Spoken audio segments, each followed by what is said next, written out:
Today is the weekend, and the car again has not miraculously put itself back together. So look at those. Those are my new shocks, my new shock absorbers. Pretty fancy.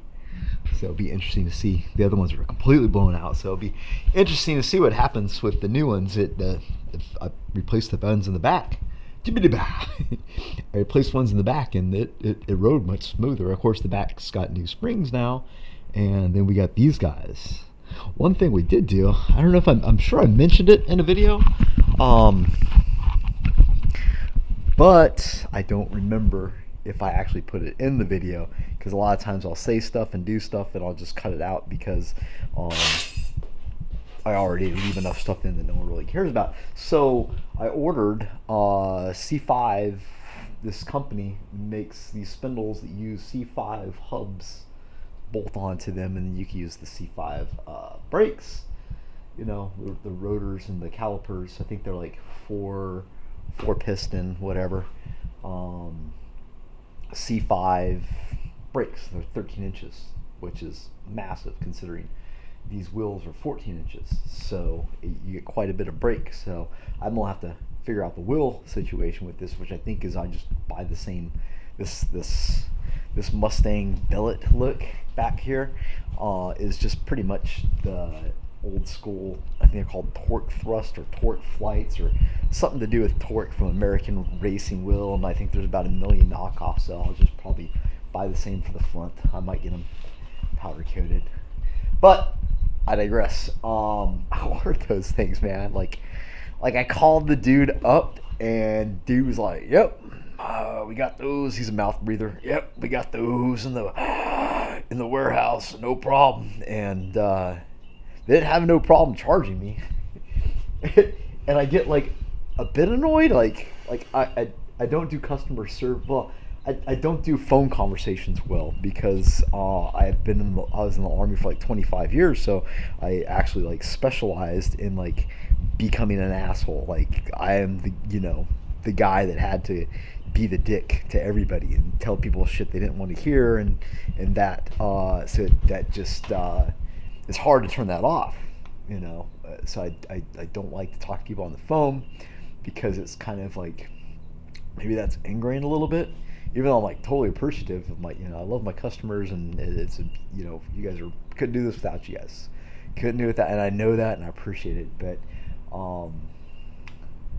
people call me up and they'll ask like, what about this, whatever, this collector, this exhaust trim ring, these fittings, and I'm like, bro, if you can put it in your basket, it will ship the same next day, and it kind of annoys me because I think that by now people should know, like if you order from Monkey Fab, that shit ships. Because that's like business 101, right? Like people put in an order, pick the shit up, put it in a bag, put a label on it, and send it to whoever the fuck ordered it because they want it. They don't want to wait a month. And I've been waiting like a month, bro. A month. I wasn't even in a hurry. Like that's the problem with that. When you do shitty stuff like that, it's not the fact that I didn't even care. I still don't care. I don't need them. The car's gonna run with or without them. Period. But now it's like, man, I've been waiting a month. And you start like think like, what the hell are these people doing, man?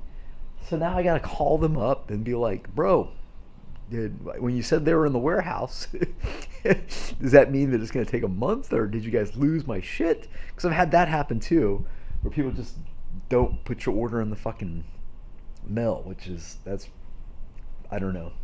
Anyway, just rambling for the sake of rambling. Sometimes I'm going to ramble. Sometimes I'll ramble on.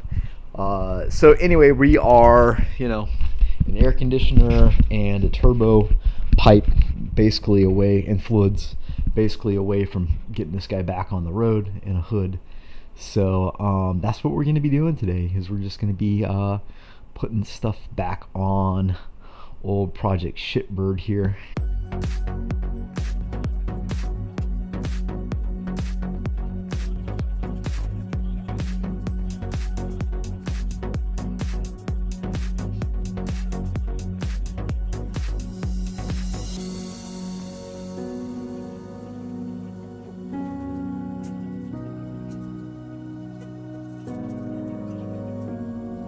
The turbo guy is now in the engine bay, and everything's buttoned up on this side. So,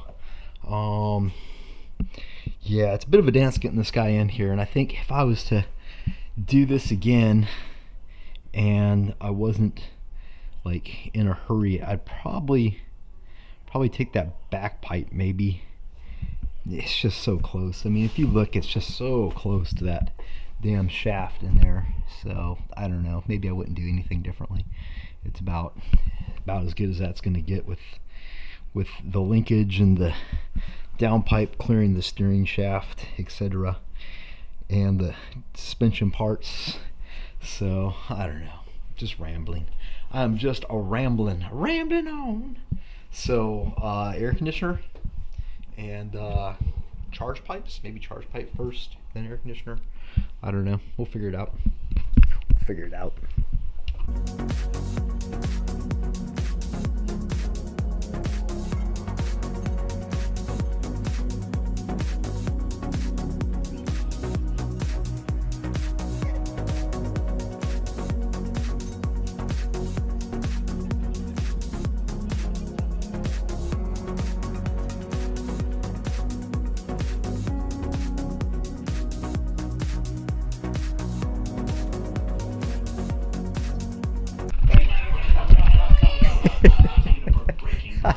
Breaking as well. I don't understand. You guys are all addicts in different ways. And this is so... Listening to the Rogan. I don't know if you guys ever listen to the Joe Rogan podcast. If you don't, you need to check it out. He's pretty good. Really interesting stuff. I mean, you know, I think he's like number one on the podcasting list or whatever. But great. They're doing the wrap up for Sober October. They're like 3 comedians on there now, and they are just fucking blitzed out of their minds. It's amazing that they're still able to talk, but it is hilarious. So check it out if you listen to podcasts. If you don't listen to podcasts, you should. They're really pretty interesting. Yeah, we got our AC unit in and radiator hose. And what I did is I trimmed a little bit off of the little rubber coupler back there, thinking maybe that will bring it down just a little bit more. And I don't know. I mean, the top of the radiator's here. It seems like we're close. I'm always missing the shot when I'm talking and doing this. Anyway, hopefully we can get all the air blood out of this guy. I got a fancy little snap-on system evacuator, dilly mabopper, and our turbo is hung from the piping with care. What else? Coils hooked in, oil in. It's always important to put oil in, and I need to hook up a vacuum line up there I can see for the air conditioning system that I'm going to forget. It's just shitty because it's like this old vacuum hose that just comes out of the inside of the car. I don't know what to do with it, and it's hard, and yeah, it's just not the best, but it's what they had in 1978. So yeah, I haven't hooked up the battery because I can't remember. I think I got everything buttoned up on the bottom, but don't want to do that and have sparks flying everywhere, so I'll just check. We still got to put the drive shaft, which is over, see it over there laying up against the shelf, and all the exhaust in. And I think I got when I had the engine out last time, I lifted it a little bit and I moved it forward about a half an inch. So a half an inch, but that it's funny when you move something in one spot, it makes for dramatic changes elsewhere. But it ended up moving my exhaust a little bit, and one of the hangers doesn't fit anymore, so I need to extend some of the hangers out an inch or two just to make sure that they'll grab on the little rubber what do you call them, isolators. And yeah, we're about ready to put this guy back on the road almost.